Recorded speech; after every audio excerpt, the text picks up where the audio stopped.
Hello and welcome back. In today's discussion, we're going to be talking about the developer portal. And in this video, we're talking specifically about how to create and work with applications inside the developer portal. Again, joining me is my colleague Margareta. Margareta, welcome. Thank you. I'm so glad we are doing this one too. Excellent. So today we are in the developer portal. We've registered as a user. Now we want to begin creating an application. So I see that you are on the partner page that was created for Yeah. Stark Industries, which we registered in the previous video. So how do we begin creating an application inside the developer portal? It's a big green button, Okay. Create Application. And it takes you into a wizard that will give the app specific capabilities based on the type of app you're actually creating. Okay, so walk me through the different types of apps that I would create here. So web application would typically be using OpenID Connect OAuth2 to actually authorize the app. A native app will use the native flow. Which is also OpenID Connect, yep. Yeah. So OAuth, native flow. Yeah. Yeah. So server to server will typically be the system user flow we have today that will later be replaced by the client credentials. Okay, so this is for like background processing, non-interactive communications with customer, tenant? Yeah, where the user is only involved at the initial setup authorization of the app. Okay. Now, is it possible if I create a web application or a native application for me to also have the back channel communication capability if I need it? Yes. Okay.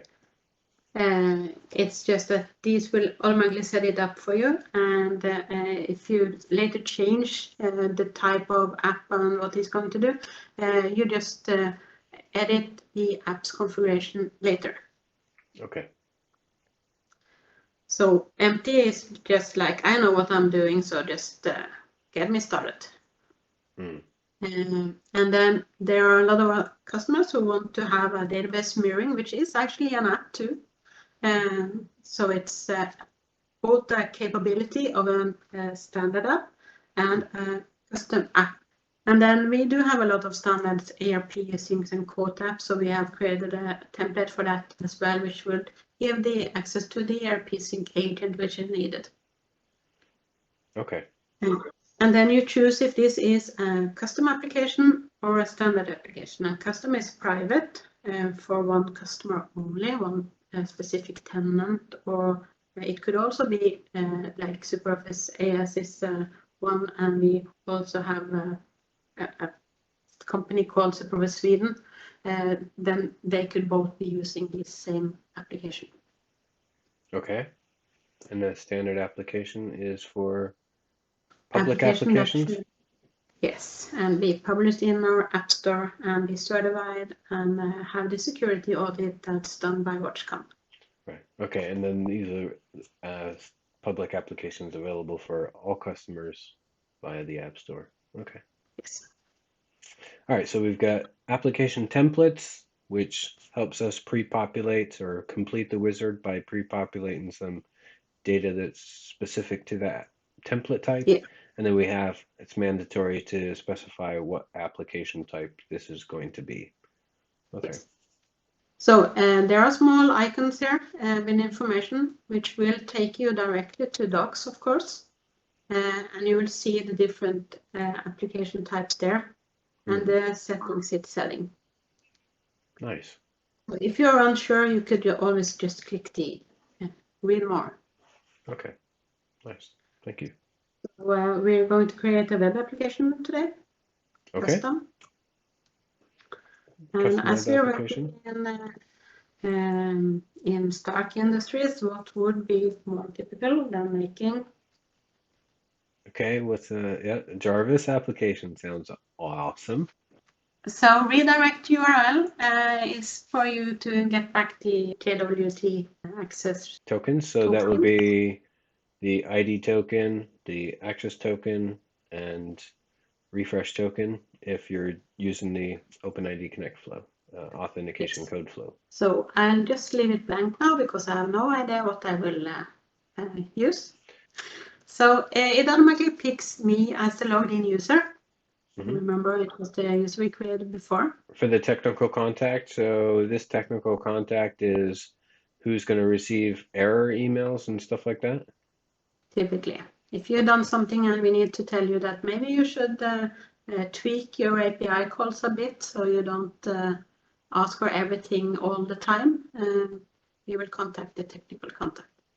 Okay. So that's it. Create application. You come into, we call this the simple mode. It gives you the client ID needed. And you see you have for SOD, stage, and production. Okay. Okay. So before we get started a little bit, up here at the top, we've got this heading. It says versions. I see SOD. That's published automatically by default. And then there's a request to publish for stage, which there is a button there, but none underneath the production column. So I assume that that will only appear after it's been published to stage. Is that right? Yeah.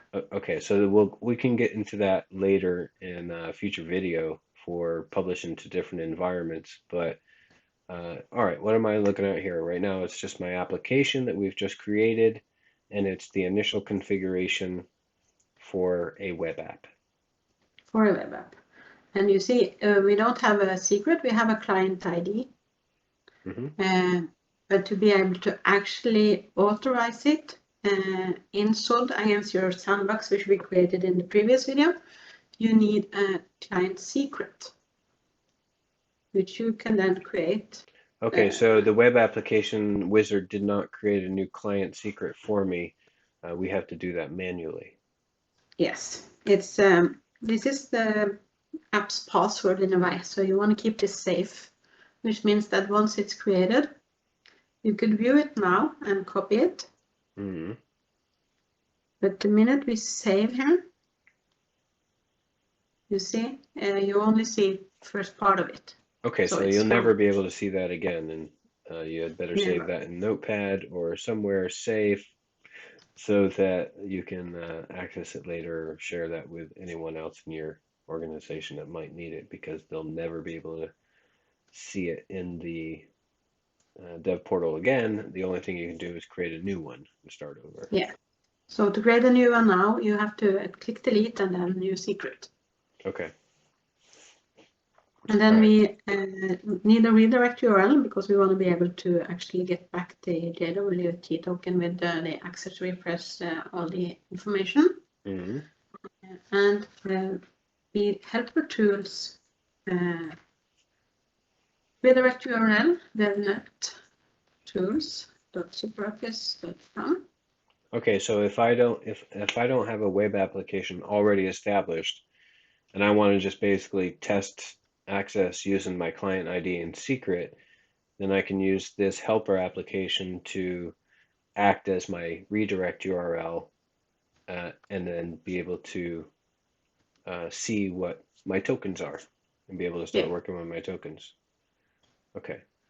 So the redirect URL is actually available on this page here. Right. So just copy it. Okay. And then paste it into this one. And you can have more redirect URLs. But this is new. Yeah, I can have any application could have multiple redirect URLs just on a new line. Yeah. Okay. And then I will save it because now I have what I need to actually use the app OpenID Connect, actually authorize it, have the client ID, client secret. And you see here we have the different environments. And when you create a new application, it's automatically published to SOD because that's the sandbox where you want to play with it. Yep. And these settings are all possible to change. You could say that you want to have the same value kept for all environments. Typically, if you're doing a custom application for one specific customer, you might not want to separate the different client ID. So you could keep one, which will then be the same client ID for stage and production. And that's the default setting for secrets. Yes. Okay. Okay, so let me just get this right. So for applications, if I did configure per environment, then that client ID for that environment would only work in the SOD environment. And then the client ID for the stage environment would only work in the stage environment, but would fail if I tried to authenticate or get authorized to access the tenant in the SOD environment. Is that right? Sure. But by doing this, and I say, this one application is going to have the same configuration options, the same client ID, claims client secret for all tenants in each one of the different environments, development, stage, and production. Yeah. Okay. Now, the configuration is only published to SOD now. So even though you have said, I want one client ID that should work in all three environments, until the configuration version is actually published to stage and production, it only works where it's published. Understood. This will fail if I try and authenticate this application towards a stage or production tenant. Yeah. Okay. So we've got a client ID and we've got a client secret and we've got a redirect URL. Should we try and log into the devnet-tools website just to see if things are working at this point? We could do that. So let's just make sure that I have saved the settings. Let's take this one, and I'm already logged in as with the name we struggle to pronounce. So devnet-tools superoffice.com. Okay. And I do sign in. The big green sign in button on the top right, yeah. Yeah. So client ID and the secret I made sure I make a copy of somewhere. And it's environment development. Yeah. What are the other options? Stage and production. Okay, just as I would suspect, yeah. Yeah. So sign in. Okay, so this sends me off to the SuperOffice login page, which then communicates with the Super ID user behind the scenes. What am I seeing here? You see the consent dialog where you have to approve that this app actually have access to your SuperOffice tenant installation. All right, so this is where I give or grant access for the Jarvis to access my Stark Industries SuperOffice web services. Yes. Okay. So once I click approve here, yeah, and there's a dance going on behind the scenes, and you see I get back information about the context ID. Yep. Who am I? Associate. The system user token is for the system user flow, which this app didn't have, so that's empty. And you see the RESTful API URL. And SOAP API URL. That looks. And you have the access token. So this would typically be different when you are using SOAP, but the web application just get access to the web API and not the old SOAP endpoints like services 88, 87, 86.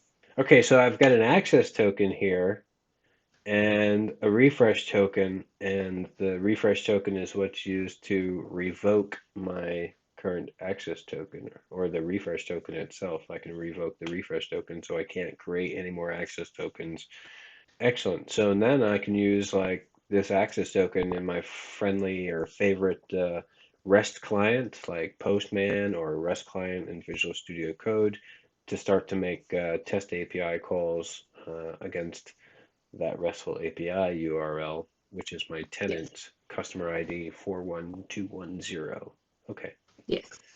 All right. And do note, we have different subdomains. And this is what's coming, that we will force an application to actually use the public endpoint of the tenant and not the main endpoint. So we have like the main endpoint, which is sold.superoffice.com, or for production online superoffice.com, but we have different subdomains. So we have online 2, online 3, online 4. Yep. And we have a number of tenants on each of them. And the token gets back the correct endpoint for this tenant. Yep. And that's where you should actually send the API calls. So the root subdomain, sod.superoffice.com, or SOD versus QA online versus online.superoffice.com, those subdomains only are used for authentication purposes or authorization purposes for the OpenID Connect flow. And then the result of that in the JWT that's returned to me, the ID token will contain a claim that is the RESTful API, which I use for API access. So that, and it could be SOD, could be SOD2, could be SOD3, anything. And then I'll want to use that subdomain for my APIs. So what else do I need to know about my application configuration in the developer portal? Let's go back and take a quick look. Oh, you see now in the top bar, you have Start Industries, and you have the app. As Start Industry currently only have one app. You see this nice listed here. That's the only one in this menu item. The minute you have created another app, this will be changed to showing apps, and you will be getting a list of your apps instead of just the name in the top bar.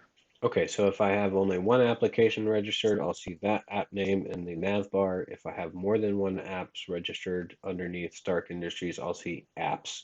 And then I'll have to click on there with the list of my apps that I can manipulate. Yeah. Okay. Also, it is possible to have access to more than one partner. And then instead of seeing the name of the partner here, you would just see the menu item partner. And you click on the partner and you get to choose which one you're actually. Okay, so if I'm a member of more than one partner, then I'll see partners listed there. But since I'm only a member of Stark Industries, then I just see Stark Industries there. Yes. Okay. And the list here, it's actually, if you have more than 8 applications, this small tile here will be just a list instead. Okay. So going back into the app, and you see app name by Stark Industry, and I'm going to the configuration. So this is what we call a simple view of the app. You see what you need for the app type. So it's just the 3 key pieces of information. It's the client ID, the client secret, and then the redirect URL. Yes. Okay. But there's an advanced view here as well. And you see when you come in here, you will see the different versions of this version, which you could actually download these and compare what was changed between the first version and second version. Because you see, Takeshi's has been saving it 3 times. So this is the application configuration. And if I click on if you click on the More Versions button in the upper right, that's where I would have the possibility to add a new configuration, and in order to request those changes be applied to an already published environment, like if it's stage or production. But okay, if we close that, and now I'm down here and I make any change to my application configuration, that creates a new version of that published application configuration. Yeah. Okay. And you could play around here. So in the authentication, it's like, yeah, I created a web app, but actually I want to use the native flow. And you tick this one. And there are different, like you need the course URLs sometimes for the web application. If you're putting it inside JavaScript calls. So if I need to make a JavaScript call from my web application to the APIs, then I would need to add in a CORS URL. So that JavaScript would be permitted to make a call for to those web services. And then this default redirect URL is like old history from when we didn't support OpenID Connect or what. Okay, so we can just ignore that for this. Yeah. And then you have secrets and certificates. The secret is the one we created because it's a web application. Mm-hmm. And then if this is, for example, an app that is using the server-to-server flow, system user flow, you also need the certificate, which is the RSA XML Key. public-private key.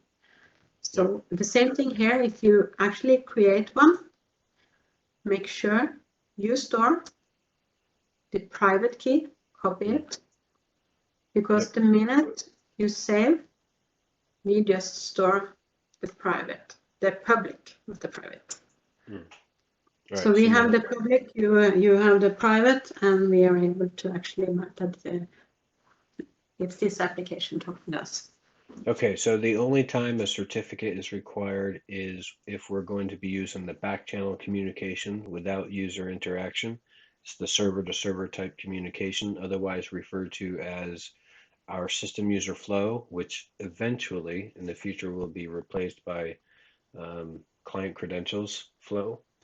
So the RSA XML key is the certificate that an application would use to privately sign requests for database mirroring, for the background processing, for the system user capability, and that gets sent to SuperOffice, a signed version of their application, their system user token, and SuperOffice will store only the public key, which it then uses to validate the privately signed key and then issue back a successful response. Okay.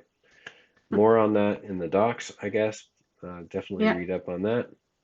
And then there's always a link. So good. We'll have to cover more about the certificates in a different video. Yes. Then we have the API endpoints, and as part of this, we have this template that created the different application type. In the wizard, for WebApi, you then get Web API. We want people to use the Web API. We want to force them that way. But we still have a lot of apps out there that are using older endpoints. Right, the service, the SOAP service endpoints. So, yes. But we're considering that legacy at this point. Yes, more or less. So everyone gets Web API. If you're creating a server-to-server application, it also gets services 88. We always give the latest, and the rest is always also using the latest available endpoints. So using Web API gives you the latest and greatest without having to think of changing the configuration of your app. Got it. Notifications. This is for tenants that have approved your app.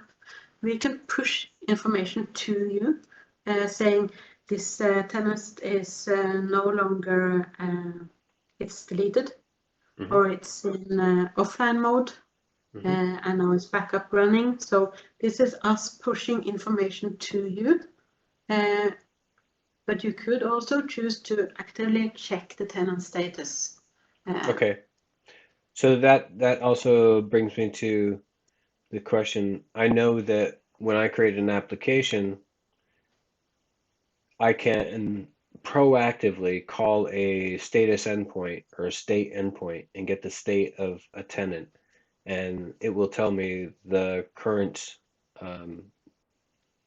status of that tenant, whether it's like in backup mode, or if it's in offline mode for some reason, or it's been deleted, or if it's online. And then based on that, then I can go ahead and say, if it's online, well, then I can go ahead and make API calls to it. But if it's in offline mode or backup mode, then I probably want to wait to make the API calls, because I know that API call is going to fail. So avoid the exception and just wait until it's online and make the calls. Otherwise, if I populate my information here, I can put in like a URL that SuperOffice will notify me when that tenant, any tenant status changes. So if it does go in offline mode, it will tell me the mode that it's gone into. And if it's anything other than online, then I can proactively check locally before I send out a request. Future calls to that tenant should probably be avoided. Yes. Remember, any of these endpoints, if you actually provide it in a URL here, you have to enable it for it to actually start working. So turn it on. Turn it on. Mm-hmm. So you have the same for the ERP sync endpoint and quote endpoint.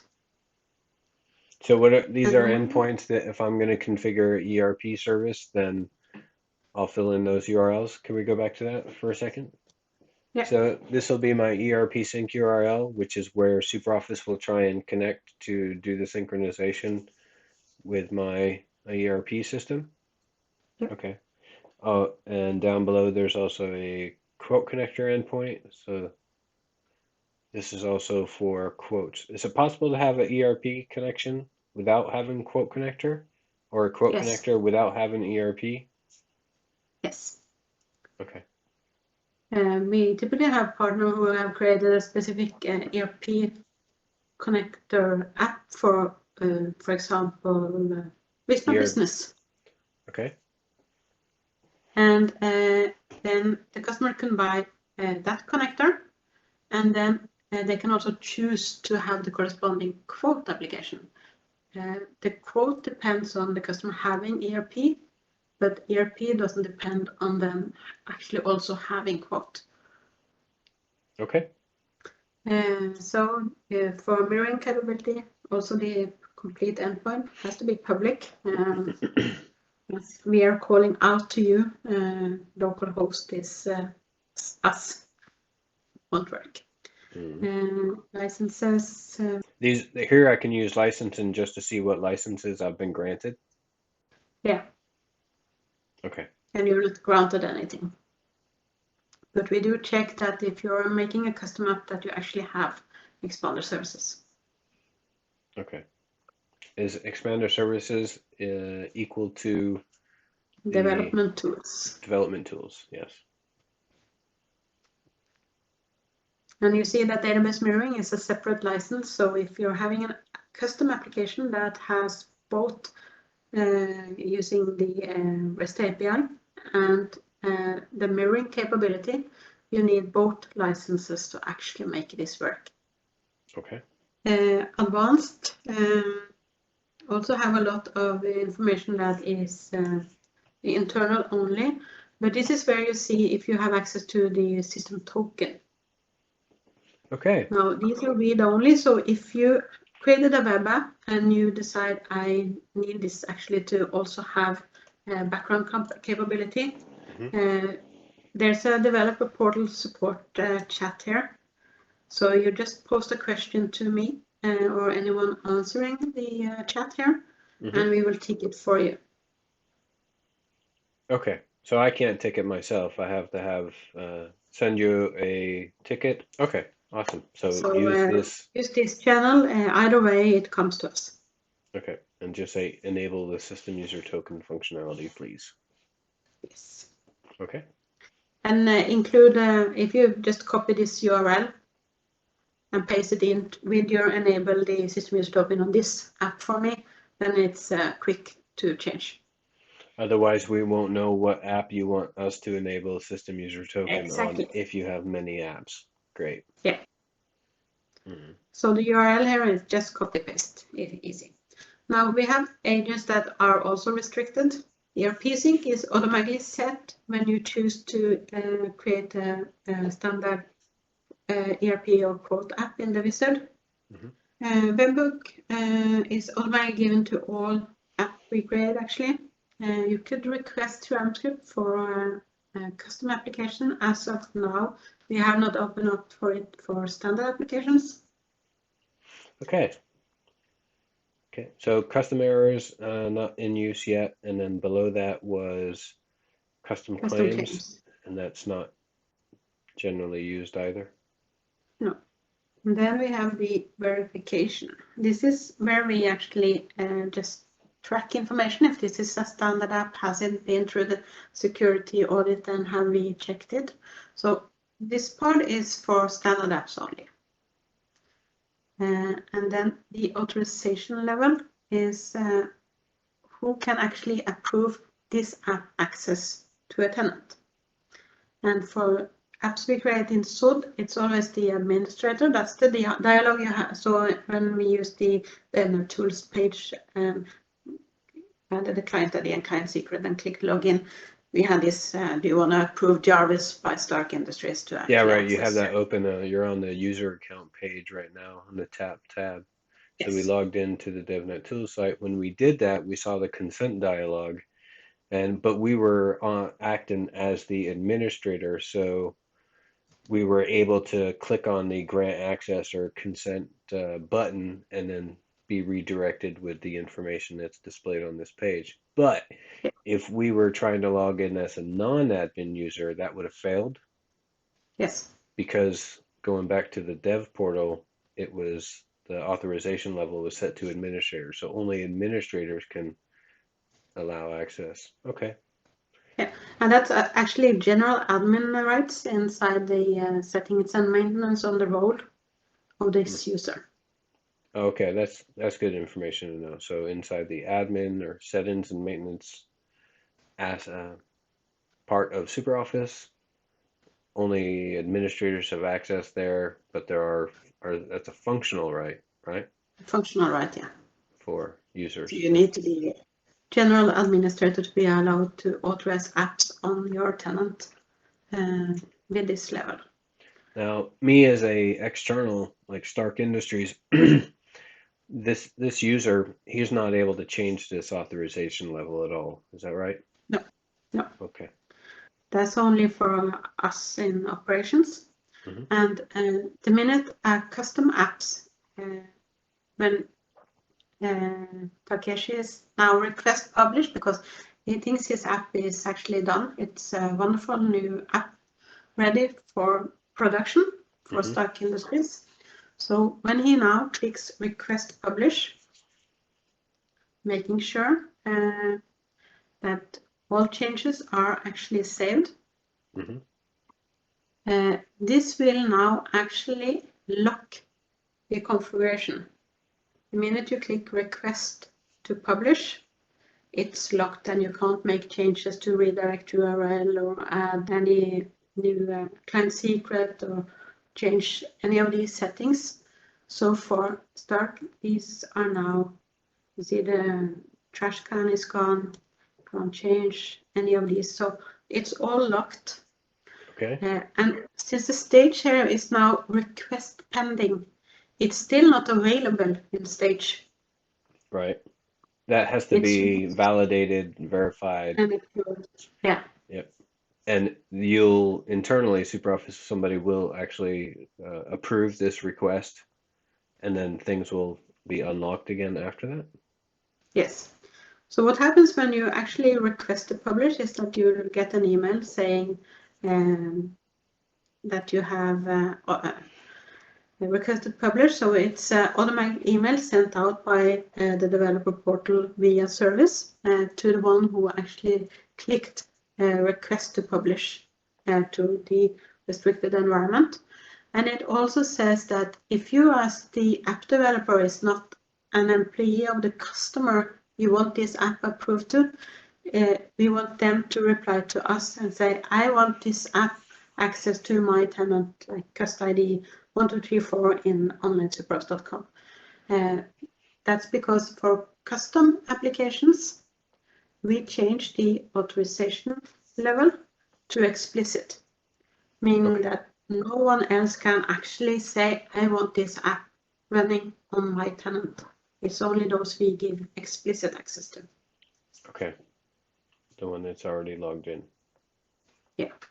Okay. So until this one is actually approved by someone from SuperOffice AS, it's not available at stage, and the authorization level here is still administrator. What we actually do behind the scenes is that when we approve it for stage, we also take it directly to production. Okay. And we change this level to explicit.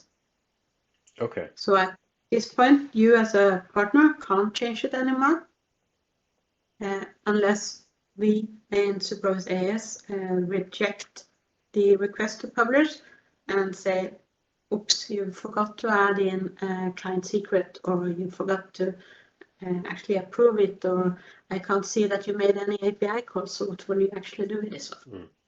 Now, what So if we I do hit that? check. What if I hit that by mistake and I want to revert that so that I can continue working in my SOD environment? Then just send me a chat. Just send us a chat. So chat is where you easily get access directly into service instead of sending an email. You just create a ticket directly, Okay. unless we are actually on the chat and can answer you. Okay. Excellent. Okay, so let's say my application really is ready for going into stage and testing in that environment. What happens next? So the email here that you got gives you a little bit of information about what will happen next inside the developer portal as a supervised employee. And I'm logged in as me now, so I have a few more buttons. And I see that this was requested publish and is pending to stage. It happened like 7 minutes ago. I see it's been authorized on one of the tenants installed, which is always a good thing, meaning that you probably already use the APIs, and I can check an application inside what kind of API calls you've been making. If we find that everything is okay here, checking that you have had the information you need, we change the authorization level on custom applications to explicit. And in the reply you got, we said that if you want this approved on a tenant in production that you're not an administrator for? Yes. And not only an administrator, because we have consultants that are given administrator rights to a customer's tenant. You have to actually send us an email from the domain of the company that owns this tenant. Okay. So you from Stark Industries can't say that I want the app authorized on custom 1919. That is Supervised AS, because starkindustries.com is not a domain that Supervised AS actually recognizes. Supervised.com, supervised.no, probably our IT manager would be sending it in. So it changes to explicit, and meaning that you can't approve it on any other tenant than what we explicitly give it access to access via our operations center.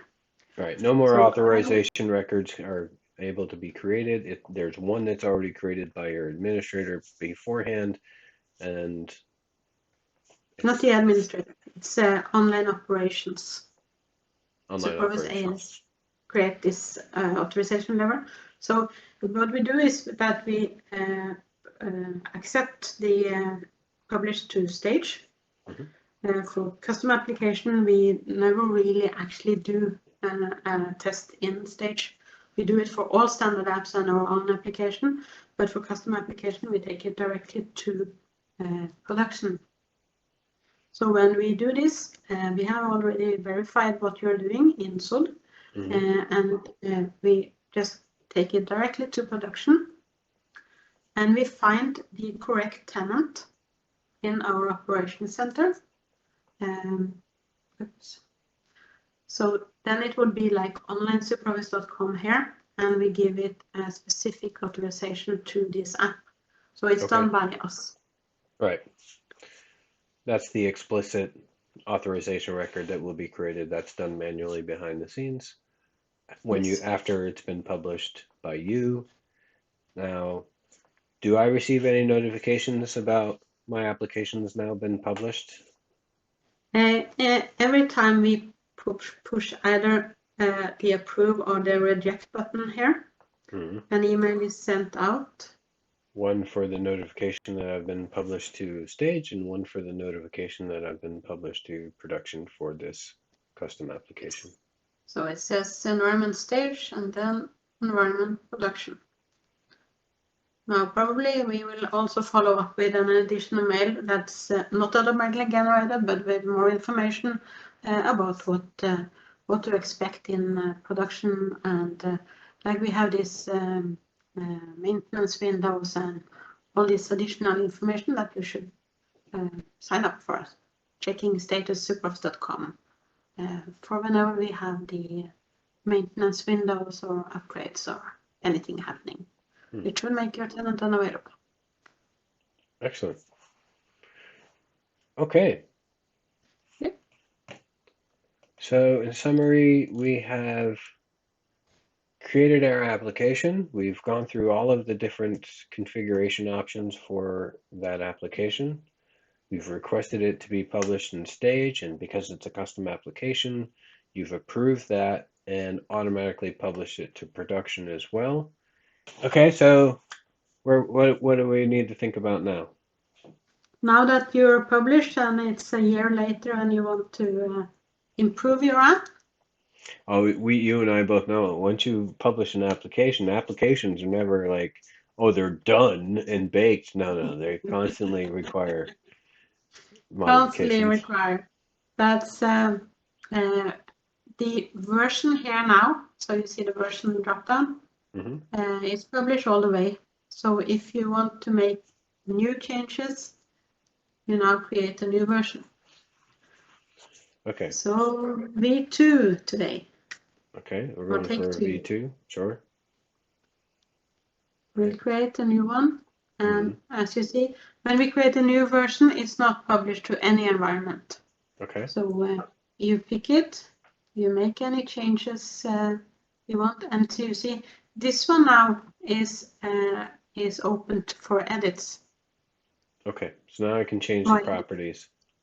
Yeah, while the version that is currently published to all environment is locked. So to be able to make changes on the configuration of the app, you have to create a new version. Okay, so if I select the V2 version and I select publish on SOD, do I need your approval for it to be published into my development environment? No. Publish to SOD is always good to go. Okay, so can you click on publish here now? And then now I can go ahead and start modifying any of the properties, the configuration properties. If I want to change my redirect URL, CORS URL, and then start working with that towards my tenant in the SOD environment, my sandbox tenant, then I can go ahead and continue to play with this just like I did before. Is that right? Yes. Okay. Yes. Now this version where I have added jarvis.com callback as a redirect URL is the active version in SOD. So in SOD I can use the redirect jarvis.com/callback. However, in stage and production, it's still the old version that's active. So in that one, there's no jarvis.com callback redirect URL available. Okay. Gotcha. Should we save it? Yes. Save those settings. It saves. Nice. And then on the versions there, you will see that it was originally saved by me because the last version that was published to production, I saved it when I changed the authorization level from administrator to explicit. Ah, right. I remember that. Yeah. Yes. And then now that I, as the partner, have added the jarvis.com/callback redirect URL, that's the latest saved by me. So if I download these and use a JSON diff to compare these two files, I will see that the only change between them is the redirect URL. Excellent. All right. I think we're done here. I think so too. All right. Yeah, imagine all the fun. So now we can go and create more applications, right? So now we're working with Jarvis, but if we want to go ahead and create another application, we can do so. And configure that, go through the wizard, make as many applications as we want, working towards the sandbox tenant that we have in the SOD environment. And now we know how to actually request to publish to the different environments, stage and production. It all sort of starts to make sense a little bit better. So thank you very much for walking us through this, Margareta, showing us how to create an application, configure an application, and get it published to production. Appreciate it. You're more than welcome. Okay. Looking forward to see you up. Well, that's it. Thanks again for joining us talking about the developer portal, configuring applications, working with applications. We'll have future videos talking about actually using applications, working with the APIs, and even more. So stay tuned.